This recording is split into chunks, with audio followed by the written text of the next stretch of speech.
هنعمل معاكم النهاردة طريقة عمل الكبدة بالردة بكل سهولة، وهقولك على كل التكات والتفاصيل اللي هتنجحها معاكي وتطلعها بالجمال ده كله.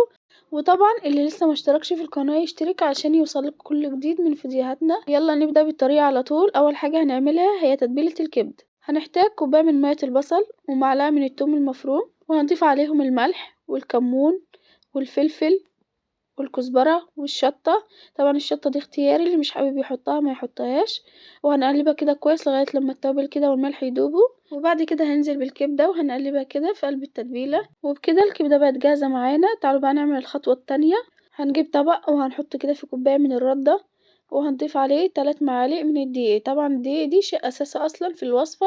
طبعا ده اللي بيخلي معاكي لون الكبدة كده فاتح وجميل، وما بيخليهاش تتحرق معاكي بسرعة. انت لو حطيتي ردة بس الكبدة هتتحرق معاكي، وهتطلع معاكي كده لونها غامق مش فاتح كده وجميل.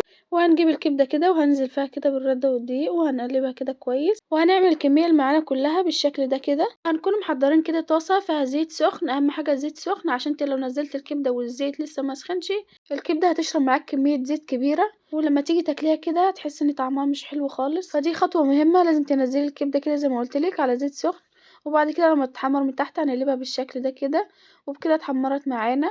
وهنطلعها بقى نقدمها بالشكل ده كده. وطبعا انت ممكن تقدميها بالشكل اللي انت تحبيه وتفضليه. وبكده خلصنا معاكم الطريقه. طبعا مفيش اسهل من كده ولا ابسط من كده، المكونات موجوده في كل بيت، وبسم الله ما شاء الله طعمها جميل جدا وتستاهل التجربه. وتعالوا بينا بقى نعمل احلى سندوتش كبده بالرده ممكن تاكلوه كده في حياتكم. هنجيب العيش البلدي الحلو بتاعنا ده وهنحط فيه الكبده والجرجير والطحينة. الله على الجمال والحلاوة ما اقولكوش.